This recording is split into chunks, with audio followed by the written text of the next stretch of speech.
It sounds like we have a little bit longer, or they pushed it back, so we have until, was it 11:50? So I'll turn it over to you, but let us know if you have any questions, and we'll let you know if there are any questions that pop up in the chat, but you can go ahead. Well, and of course, my dogs start barking in the background immediately once we get started, but I do appreciate all of you being here. I think you'll find this particular workshop a little interesting, a little different than what you anticipated. So Sherry and I are really excited. I am your National PTA President, and we'll be changing. We'll have a new National President in June. So I'm kind of on the downhill slide, and Sherry is member of our leadership committee for National PTA. So Sherry, you want to say anything to everybody? I just want to say hello and how exciting it is to participate in you all's convention. I dropped in for a couple of minutes in the DEI, and it sounded like it was a fantastic conversation. I kind of I missed the whole thing there. But I worked with Heather on an NCAT last year, and we worked really well together. So I'm super excited to even be able to participate in the convention that she belongs to. So thank you. Well, we wanted to know who you are before we get started. So we're going to talk about a couple of processes that are going to happen. We can't really do polls. So Sherry has been very creative about how we can get your input. So up here at the top of your screen, and now I can't find it, Sherry. I don't see the view options anymore. Do you see it? You're on mute. I don't see, let me see where else it might be. Okay. Yeah, I don't see it there. Well, this is going to be fun. Well, we may just do with your reactions. So let us know who you are. So how many of you are local presidents? If you'll put your hand on the screen or raise your hand. Okay, great. How many of you are on the state board? Few. Good, good, good. And how many of you are on your local PTA's board? Okay. So those, did I miss anybody? And just shout out at us what position you hold at this point. Secretary. Good. On the local or state? Local? On the local. Okay, great, great. Anyone else? Former state president. Glad to have you. Council president. Oh, good, good. That was one of my favorite positions. I love being council president. Previous vice president and now just a member. Great. Someone in the chat said just a guest, but it's not just a guest. You're a wonderful guest. That's right. That's right. We have a newly elected president. Great. Someone else is a secretary for their school PTSA board. All right. Well, we're so glad to have you here today, and we are excited about talking about leadership because both Sherry and I are involved with John Maxwell and his team. So we really love studying leadership. And so this is going to be a great leadership session for all of us together. Sherry, you want to get the presentation started? Yes, ma'am. So again, this is about leading the PTA way, and we're going to talk about inclusion and energy and how you get focused throughout this. And we'll talk more about our intended goals. Sherry? So we always want to remind you of the National PTA mission, of course, but I want to provide you with a little bit of information about National PTA just in case you didn't know all of it. It's always so much to learn. But PTA was founded on February 17th, 1897, by leaders who inspired others and flexed their styles to transform potential into reality. They convened more than 2,000 concerned parents, educators, and community members committed to making every child's potential a reality. Delegates at that first PTA convention went home to their communities, and they engaged and empowered families and educators to advocate for all children. So more than 120 years later, PTA has stayed true to what was envisioned on that day. And all of that was possible because of great leaders just like you. You are the heart of PTA's mission because you represent families, educators, and community members who grow into leaders for our children. This is what sets us apart from other school and parent organizations. So here's some things that we will do today, and hopefully we'll grow together to become great leaders, because we're going to learn about the characteristics of a leader. We're going to talk about 3 different leadership styles, and this is just a brief synopsis of different situations. I think all of you will find them very interesting, and you've probably had an interaction with all of them. And again, talk about the traits of who we are as leaders and self-reflect on ways to improve our own leadership tendencies. So we're going to look at the big picture about going forward, because through your PTA leadership, you will gain training like this, but also experience, right? Because experience is the best teacher. And so that's what we're here for today, is to really walk with you on this journey, help you understand what it means to be a leader and be an effective leader, and also grow into other leadership opportunities within our association, from being a leader in your community or in a profession, or even a policymaker. So all of these things are really important for you to remember throughout your journey on leadership. So let's talk about great leaders. Sherry?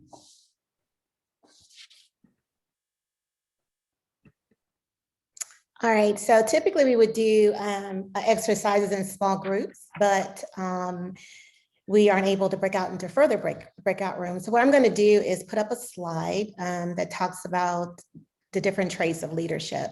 I'm just going to kind of go through a few of them and try to identify what we think the top 5 traits of good leadership is. So let me actually go back a slide so I can get to where I need to be. All right, so and Leslie, I'm going to need you to watch, because when I have the slide show up, I can't see all of the attendees. Okay. So these are some traits of leadership. And what I'd like to hear from you all, since we can't use the annotate, is what do you think the top 5 traits of good leadership are? So let's just start with what we think the top trait is from this list. And if you'll put it in the chat room so we can see it, that'd be great. What's the top trait?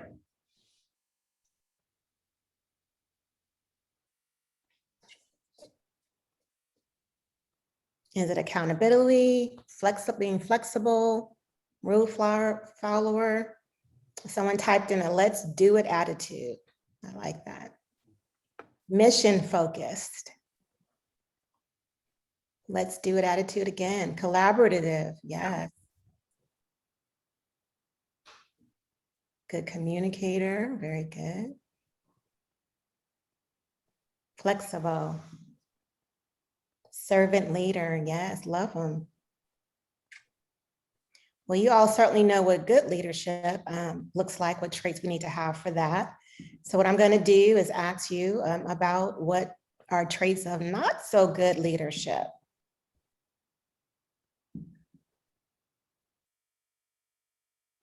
So what are some of these traits that belong to someone that's not so good of a leader? They have room to grow. Limits discussion. Personal agenda. Independent decision maker. I see personal agenda quite a bit. And independent decision maker and limits discussion. Okay, I think you guys have rounded that one up. So like personal agenda, limits discussion. I think they've definitely been in that situation, I think. Yes, you certainly must have been. I'm sure we all have. If you've been in any kind of group where there's leadership, of course, somewhere throughout your experience, you will have great leaders and you'll have not so great leaders. All right, Leslie. So here's one of our really, I love this quote. It talks about what great leaders actually do, and they inspire others to take action. They flex their style to match a situation, and they transform potential into reality. So what does that really mean as we look and go through and talk about leadership? So it's really about great leaders build strong, diverse teams with many talents. So you don't really want a team of all the same, right? You don't want, because I will tell you what I've seen most in our PTAs is the leader has control issues, right? So you need others that don't have such a big control issue that can help them on the journey. And leaders have many styles and characteristics, but great leaders know when to flex their style to match the situation. And especially with this last year that we've seen, this has been really, really important. So let us talk about a few leadership styles. Thank you, Leslie. How you communicate and respond to a situation, part of that is personal for sure, no matter how skilled you are and how many leadership classes you've taken, and how you deal with stress or risk or conflict, that's personal. So it's all part of your personal leadership style. And sometimes the environment or situation you find yourself in may influence your leadership style at that time. Sometimes you will find yourself using one style in one situation and another style when a situation demands it. That's the flex great leaders know how to do and know that they need to do it. So let's explore the 3 most common leadership styles. So the authoritative is where, the leader tells others what to do. It makes sense independently and limits teamwork or discussion. So I'm going to ask you all, if I can have 1 or 2 of you, just because we want to make sure we cover everything in our time frame, to unmute yourself and tell me, what it's like to work with an authoritative leader.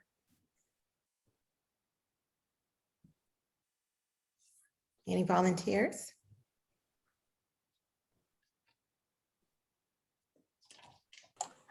This is Charity in Rice. I would say, there's certainly a time and place for authoritative leaders. We need those in emergency disaster situations and, emergency departments and things. So having someone who's confident about what needs to happen right now is comforting. But outside of those kinds of settings, it can be really disengaging and frustrating for folks who are used to being collaborative. But some people want an authoritative leader. So you kind of have to know who's on your team and which people you need to target that style to. I wouldn't say that would be a good go-to all the time, outside of those scenarios that I described.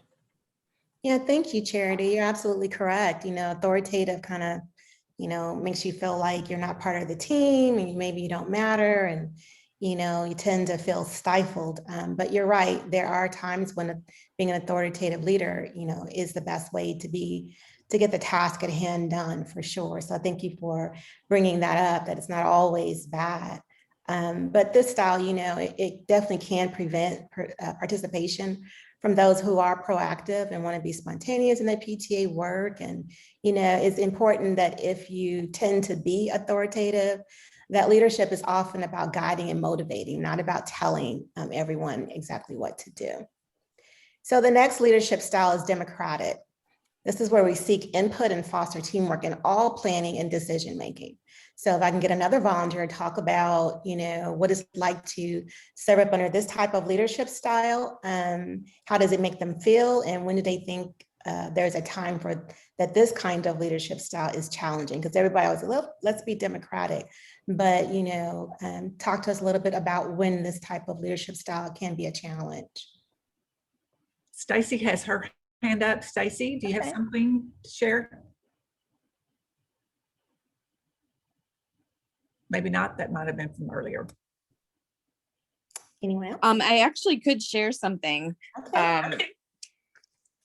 I actually did encounter this in my own job, where we have 4 coordinators and they have to make decisions, and the decisions don't get done in a timely manner because nobody can take the lead and make that final step. And it created, really bogged down the process when you don't have somebody who can kind of say, okay, the discussion is done and let's do this. Yeah, very good. For sure. I mean, most of the time we want to make sure we get everybody's input and participation, make sure everyone feels important. But, if they can't come to some decision, then, the leader kind of have to shift a little bit to the authoritative leadership style. So I see that you guys are definitely getting the message that, you never one all the time. Even in certain situations, you may have to be somewhere in between, 2 or 3 of these particular leadership styles. Thank you, Sherry, Stacey. Renee's got her hand up as well. Yeah, Okay, I would just Renee. add, I've seen it on the flip side too, where like we might be having a meeting and we seek input and nobody gives any input, and you try to like get it out of them, but they don't. And I feel like in that situation, if you let it go on too long, then you lose the momentum, in which Right. case, like maybe you give the ideas and you get people to help you kind of execute on it more than on the strategy side or the, coordinating side of it. Right. Thank you for bringing that up. That is so true. And I know myself as a leader, what I've done, if I've experienced that or anticipate that kind of a reaction, I'll talk to a few people and say, okay, I need you to speak up and, help get the conversation started by saying this. And so that helps a lot too, if anyone should find themselves in that situation. So thank you so much. And then the third leadership style I'm going to talk about is hands off. This is where the leader offers very little direction or guidance and provides an opinion only when they're asked. So if someone be nice enough to talk about the pros and cons of this kind of leader.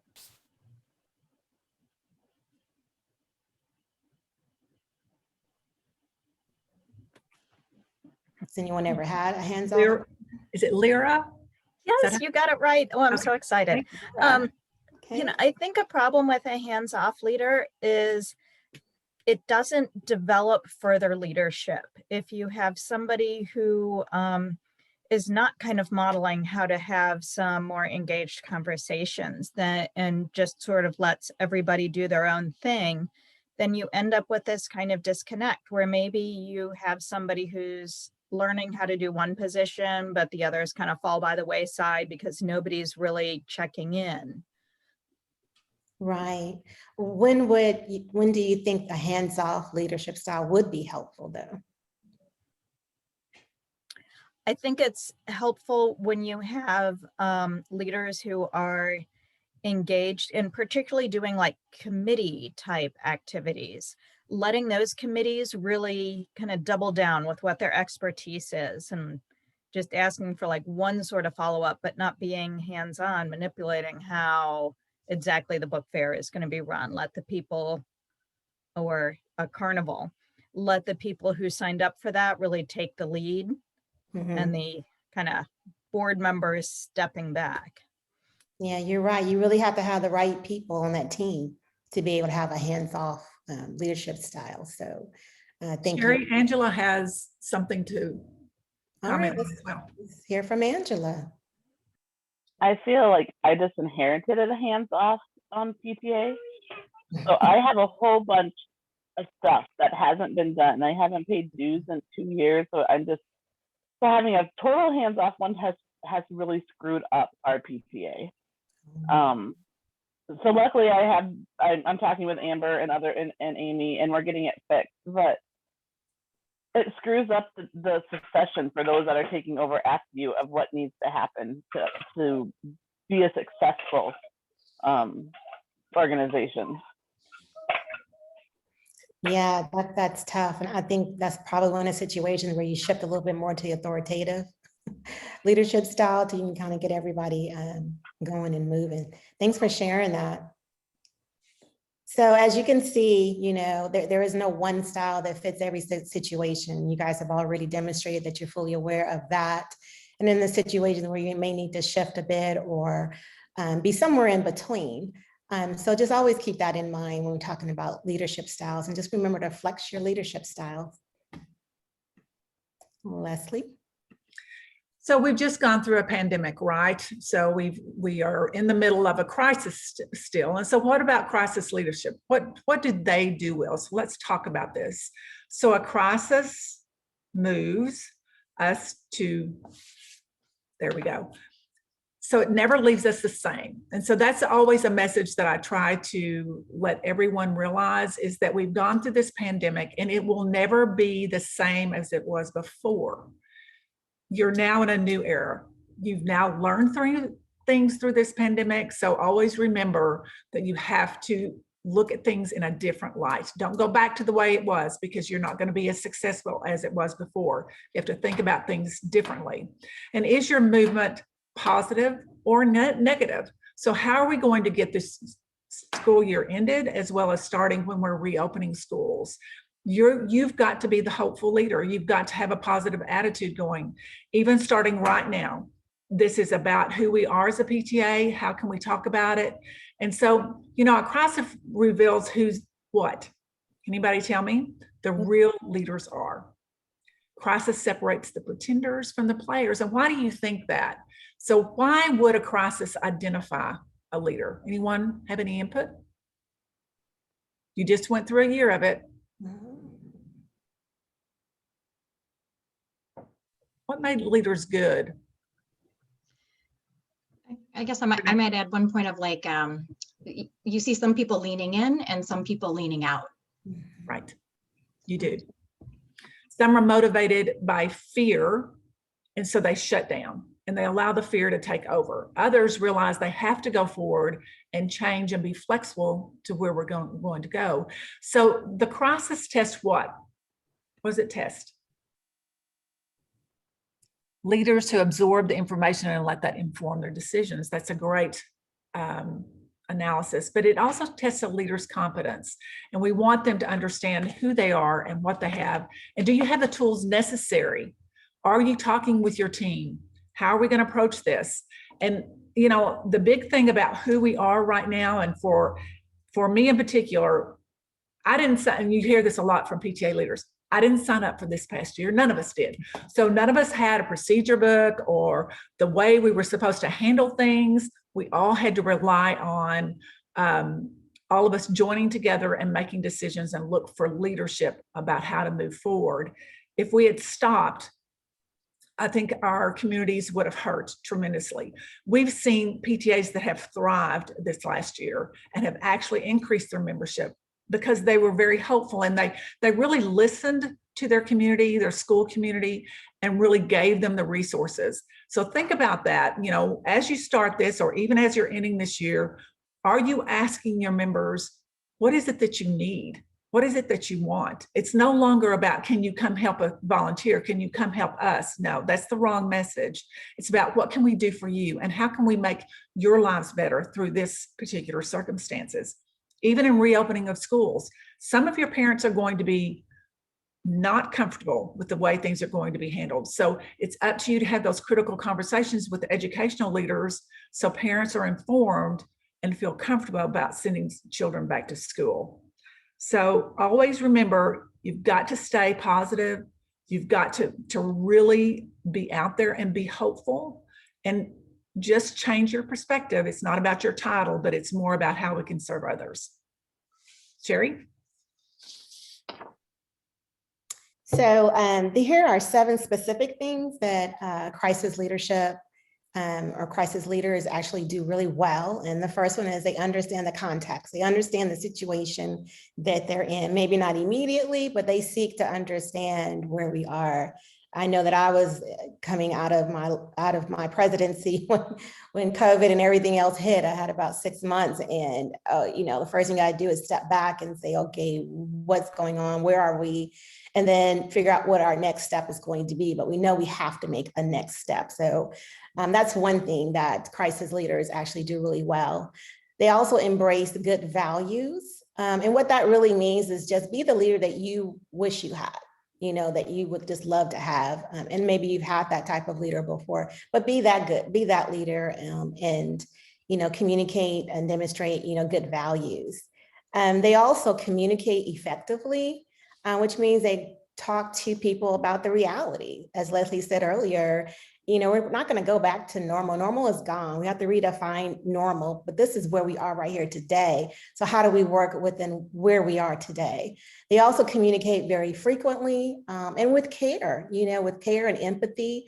And they use the words we, not me, and also inspire hope. So in a crisis situation, yes, we are here, but we're get together, figure out what the next steps are. And that gives everyone hope to looking forward to a better day. They also think creatively. And so I was laughing with Leslie yesterday about, yeah, I think we're demonstrating that today, you know, when we didn't have some of the tools that we thought we would have on how to communicate with you all and engage you all in a very different but creative way. So there's always an answer. You just have to think. I don't like outside the box. I just feel we need to blow up the box and get a nice clean white sheet of paper and just, you know, think creatively in order to get through a crisis, because it really does take that.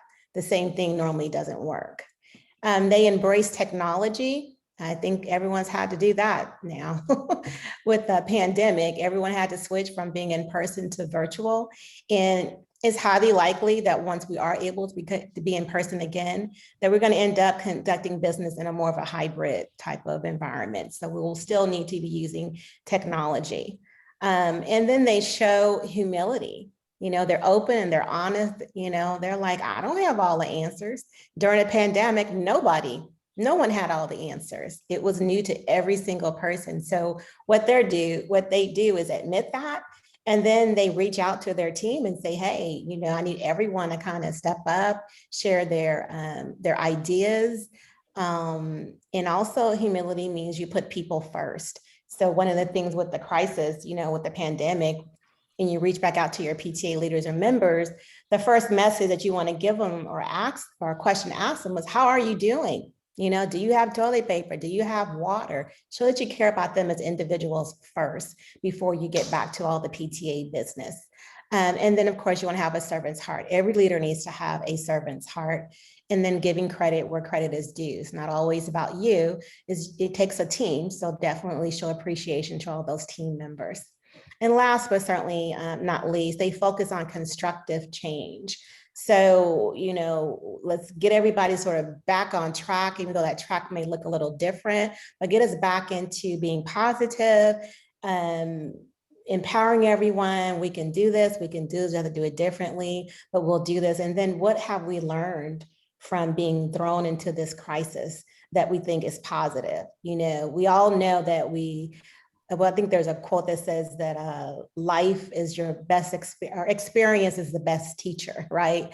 And the same thing with, you know, crisis situations. You learn a lot from adversity.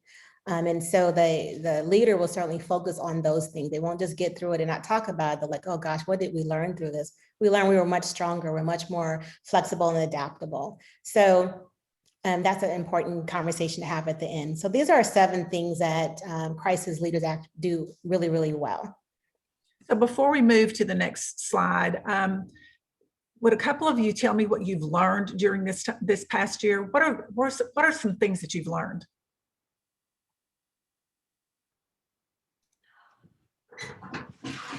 We have one in the chat about how it's tested a PTA to focus on what the priority is instead and what's extra. So they've really re-looked at what they're doing as far as what really is the core mission, and then what were things that they were doing that were extra. So I think that's something that I've heard a lot of PTAs doing as well. And that is so true. You all of a sudden realize that, you know, PTAs are always known about their fundraising, but this past year made that very difficult, right? And so you've had to think of other ways to engage your community and your members and to look at what they need. And it's brought us back to the power of our voice, because that's where your strength is. It's not in your fundraising, it's in the power of your voice and making sure that you're being inclusive of everyone and allowing parents to know what needs to change and how we can address our school officials and even our legislators about what is it that we want to see happen for our children, and especially with public education. Anything else that you saw in the chat, Rachel? Well, what I put in the chat was that I'm seeing just in my district, I'm seeing dramatic differences. So I'm the PTA president at a Title I school, and I'm seeing just dramatic increases. I mean, they were pretty good already, but like incredible differences in the amount of communication, like two-way communication between the school and families. And, you know, because we did distance learning, the teachers were having like lots and lots of communication with families.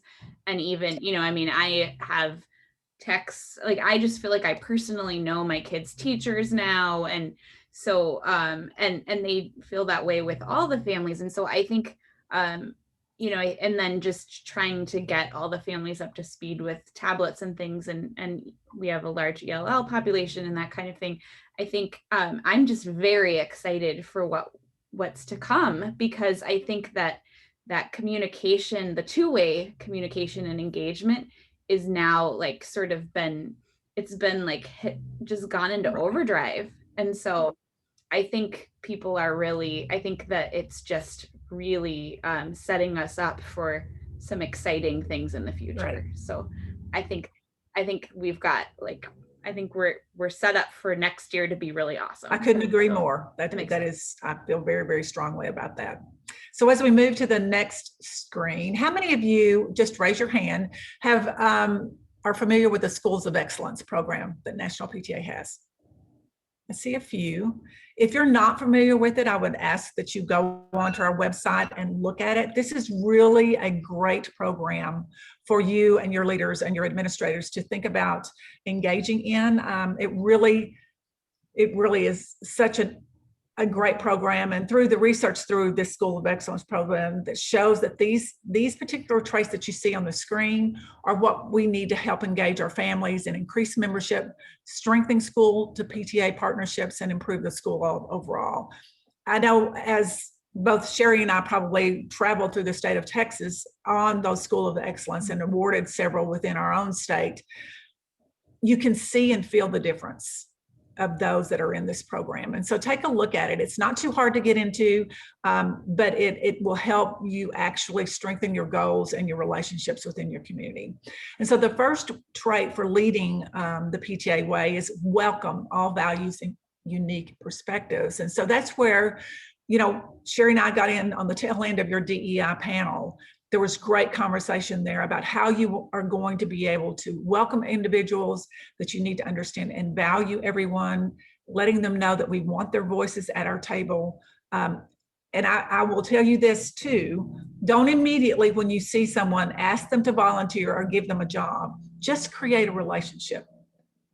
The volunteering will follow. Just create that relationship. And always listen and communicate effectively. And one part of communication that is extremely important is listen. Always listen to what they have to say without interrupting them or correcting them. And then learn how to communicate better with them. And you do that only when you listen to them first. I remember when I was a local PTA president just coming in, someone told me, you really don't want to engage with this person. She's a troublemaker. She is not someone you want on the board. And she hit me up out in the parking lot, and all she wanted to do was talk and have somebody listen. And so I listened to her for about 15, 20 minutes. And then for the next 2 years, she did anything and everything I asked, and she was not difficult to deal with. Sometimes people just need someone to listen to what they're concerned about. You may not agree, but just to hear what they have to say. And so also focus on supporting student success, right, and well-being. During this time in particular, the well-being portion is extremely important. We're really at National PTA promoting that every school look at a mental health and social emotional well-being policy within the district or within the schools. So you can really understand that every child comes in from this pandemic at a different level.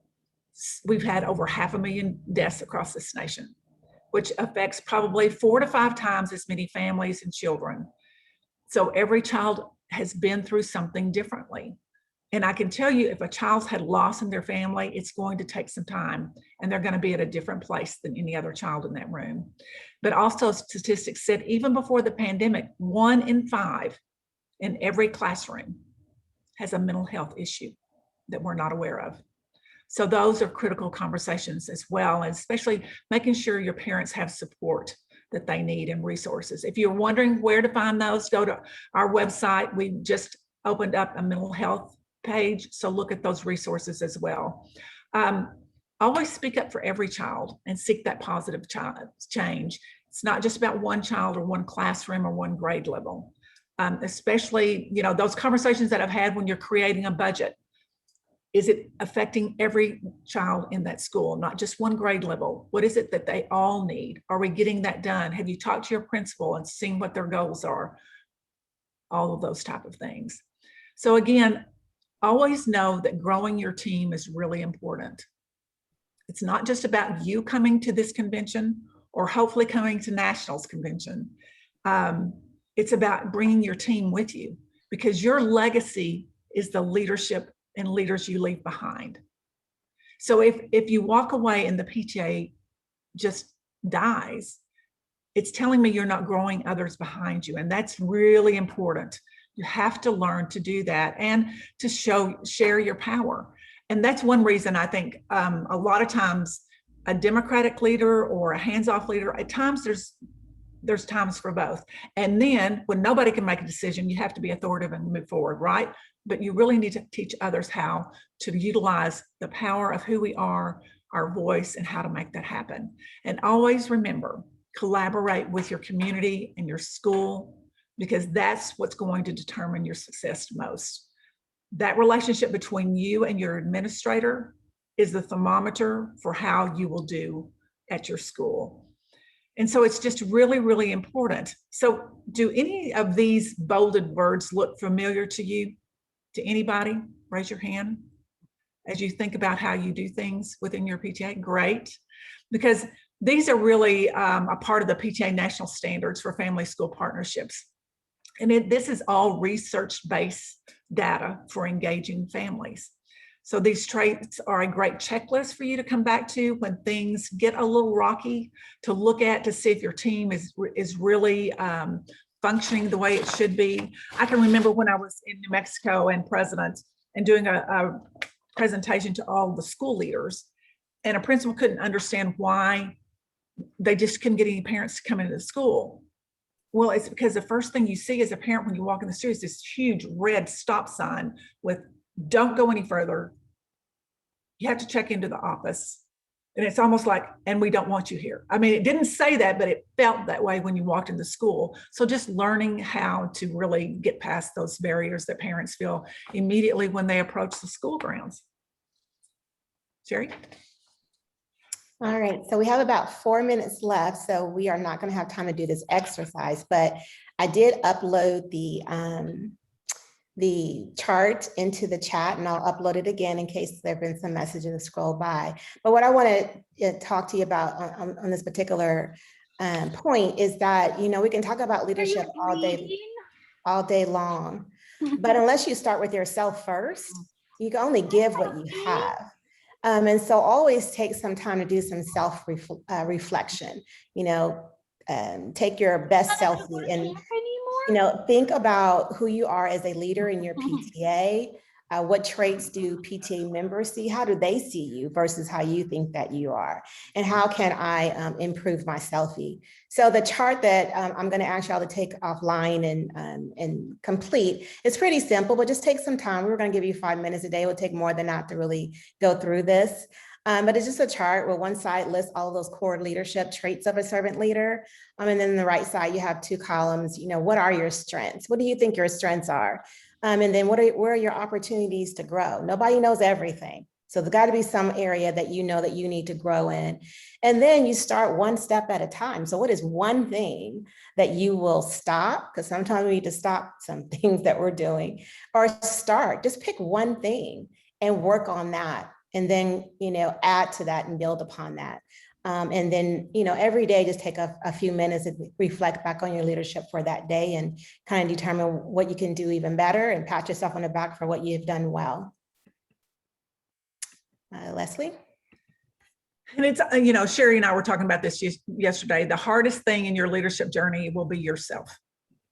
Is making that commitment to grow yourself. And so here are some tools that you can find that will help you. I know some of you asked about membership marketing and being inclusive. We've got a new one on our website. We have e-learning programs that are actually being updated, as well as our programs. Schools of Excellence was one of them. Always subscribe to our newsletters and blogs and things that you see us. Follow us on social media. We have a national PTA website. I mean, a national PTA Facebook, but we also have a PTA leaders Facebook page, which is great for all of you to network together with others across the country. And register for National Convention. It's coming up in June. It's $60 to register. And both Sherry and I are so excited because John Maxwell is going to be our keynote speaker. Yes. So it'll be fantastic. So we've got lots of opportunities for lots of great networking, wonderful workshops, and you will continue to learn and grow through this experience together. Yeah, we're really excited about John Maxwell coming. He is the top leadership coach in the world. So we're really lucky to have him come in and talk with you all for about an hour. But again, I can't stress more how important it is to always continue learning. You know, again, no one knows everything. And then situations change. So everyone should be feeling like I have a lot more to learn after living through this pandemic or leading through the pandemic. So, you know, you'll want to just, again, commit yourself to 3 to 5 minutes every day, self-reflecting on your leadership, continue to work at it, continue to grow and learn, and bring your team along with you. You can even have, we started a book club because we couldn't put time aside, the top leaders, to actually read the book and learn. So we created a book club and invited everyone else. And it has been the most rewarding experience ever for everyone in our PTA. So all leaders at all levels are now involved, and even some alumni, you know, who aren't leaders anymore, they have joined back in. So, you know, figure out how to continue to grow as a leader. And then you'll feel more confident as a leader as you continue to have these experiences, positive and more challenging experiences, because we grow there as well. So keep reflecting, keep learning, and just keep evolving. I want to close and just tell all of you how much I appreciate all of you and the passion and commitment you have to your families and students that you are serving. Sherry and I both really want to just express our gratitude for you being here. I know it's been probably a difficult time, but just hang in there, because I think you will see more success this next year than you've ever seen before.